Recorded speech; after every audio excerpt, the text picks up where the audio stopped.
Pemirsa, pada hari ke-7 pencarian, tim SAR gabungan menemukan barang dan identitasnya diduga kuat milik korban kapal tenggelam KM Nurul Salsa di sekitar perairan Sabalana, Pangkajene, Kepulauan.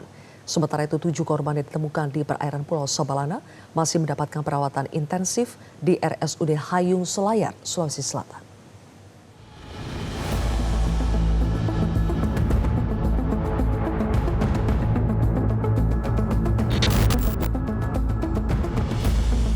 Memasuki hari ke-7 pencarian, tim SAR gabungan menemukan barang dan identitas yang diduga kuat milik korban kapal tenggelam KM Nurul Salsa di sekitar perairan Sabalana, Pangkajene, Kepulauan. Barang berupa life jacket, pelampung, gabus dan juga tas berisikan KTP, SIM serta kartu BPJS atas nama Rosmaini dan Rispandi. Pencarian hari ini pun difokuskan di wilayah bagian barat daya dari Pulau Selayar hingga ke perairan Mataram, perairan Flores, Selat Bali, dan perairan Pangkep. Mendapatkan informasi dari nelayan di daerah Pangkep bahwa telah ditemukan satu buah rakit berakit gabus dengan isi di atas rakit tersebut satu buah tas dengan ada 2 KTP yang di dalamnya. Kami meyakini kalau tas tersebut adalah milik penumpang KLM Nurul Salsa yang tenggelam. Makanya kami kembangkan terus di daerah penemuan rakit tersebut. Sebelumnya, 7 korban ditemukan di perairan Pulau Sabalana, yang mana merupakan pulau terluar dari Kabupaten Kepulauan Pangkajene. Kini, para korban masih mendapat perawatan intensif di RSUD Hayung Selayar, Sulawesi Selatan. Kondisi korban saat ini terlihat masih sangat lemah dan masih mengalami trauma berat. Bahkan 1 korban diantaranya hingga saat ini masih belum bisa berbicara. Keluarga korban berharap keadilan dan meminta pertanggungjawaban bila ada pelanggaran SOP dalam pengoperasian KM Nurul Salsa. Bila memang nanti terbukti adanya kelalaian atas tenggelamnya KM Nurul Salsa, saya berharap adanya sanksi dan tindakan tegas kepada pihak yang bertanggung jawab dan juga berupa kompensasi kepada seluruh korban baik yang meninggal dunia ataupun yang masih hidup sampai saat ini. Saya juga berharap kepada pemerintah Kepulauan Selayar untuk memberikan pendampingan kesehatan baik fisik, mental, dan juga psikologis bagi seluruh korban. Sebelumnya, kapal KM Nurul Salsa diketahui berlayar dari Pulau Jampea menuju Pelabuhan Benteng Selayar pada Rabu 15 Juli 2026 sekitar pukul 5 waktu Indonesia Tengah dengan membawa penumpang 78 orang, jauh melampaui data manifest resmi yang hanya mencantumkan 45 penumpang. Kapal tenggelam setelah mengalami gangguan mesin di tengah perjalanan di posisi perairan barat Pulau Polasi atau sekitar 43 nautical mile dari Pelabuhan Benteng Selayar. Dari Selayar, Sulawesi Selatan, Iva Musdalifa, Metro TV. Pada hari ke-7 pencarian korban kapal tenggelam KM Nurul Salsa di perairan Selayar, Sulawesi Selatan, 1 jasad korban kembali ditemukan dan dievakuasi.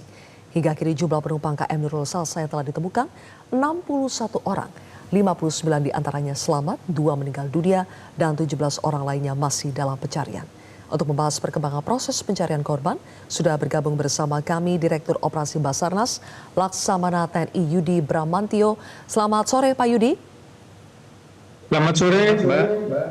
Pak Yudi, apa perkembangan terbaru pencarian korban tenggelamnya KM Nurul Salsa? Ya, terima kasih atas waktunya. Seperti tadi juga sudah disampaikan bahwa pada hari ke-7 pelaksanaan operasi ini, Selasa 21 Juli 2026, tadi pagi sekitar pukul 08.45 seperti kita nelayan di Pulau Pamulikang itu telah menemukan 1 jenazah korban yang terapung.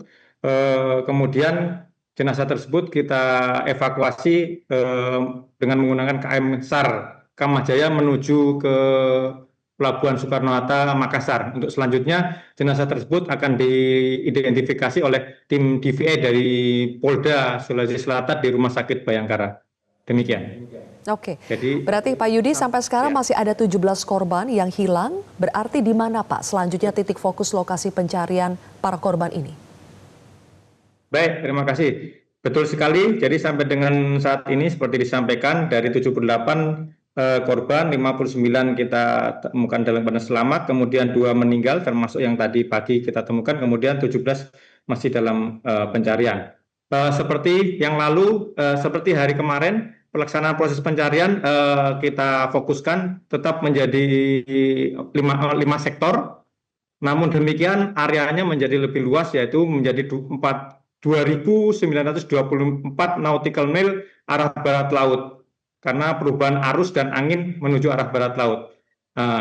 Dari 2.964 nautical mile tersebut kita bagi menjadi 5 sektor ke depan yang tetap melibatkan kapal-kapal dari unsur pertama TNI Angkatan Laut, dalam hal ini Kodairal 6 yang menurunkan KRI Marlin 877, kemudian dari Kormar 2 ada KRI Hiu 634, kemudian dari Kantor SAR sendiri, dari Kantor SAR Makassar ada KRI kapal SAR Kamajaya, kemudian kapal SAR Pacitan dari Kendari, kemudian kapal SAR Punta Dewa, Dawi Maumere, dan Trip 2201 dari Mataram. Di samping itu juga ada beberapa dari pihak nelayan maupun swasta yang juga terlibat dalam hal ini, yaitu KM Harapan Kita, KM Mato Angin, dan KM Baria-Baria. Di samping juga tetap didukung oleh patroli dari Lanut Hasanuddin, TNI Angkatan Laut Lanut Hasanuddin, Makassar. Demikian. Baik Pak Yudi Bramantio, berarti total ada berapa armada Pak, baik itu dari tim SAR maupun dari kapal nelayan yang ikut mencari para korban? Siap. Jadi dari sekian unsur yang terlibat ada 9 kapal didukung dengan 1 pesawat intai dan 1 heli yang standby di Lanut Hasanuddin. Demikian. Oke, baik. Pak Yudi, apakah hari ini tim SAR maupun nelayan kembali menemukan barang-barang di perairan yang diduga milik korban KM Nurul Salsa? Ya. Untuk penemuan berkas-berkas atau barang-barang identitas korban sampai hari ini tidak ada, masih tetap yang kemarin kita kumpulkan untuk kita identifikasi. Hanya mungkin tadi yang saya sampaikan pada pagi tadi hanya menemukan 1 jenazah di sekitaran perairan Pulau Palikukang. Demikian. Oke.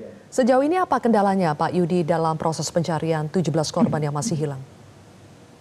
Baik, saya kira karena di laut jelas mungkin Mbak, faktor alam sangat mempengaruhi kita, khususnya mungkin ombak, ya mungkin saat ini musim ombak, kemudian tingginya hampir 2 meter, 2,5, kemudian juga arus yang cukup kuat, sehingga seperti saya sampaikan tadi, kayaknya berubah arah. Kalau kemarin kita lebih cenderung ke barat daya, sekarang bergeser ke barat laut, dan itu tetap kita maksimalkan dengan sektor-sektor yang sudah kita bagi seperti saya sebutkan tadi.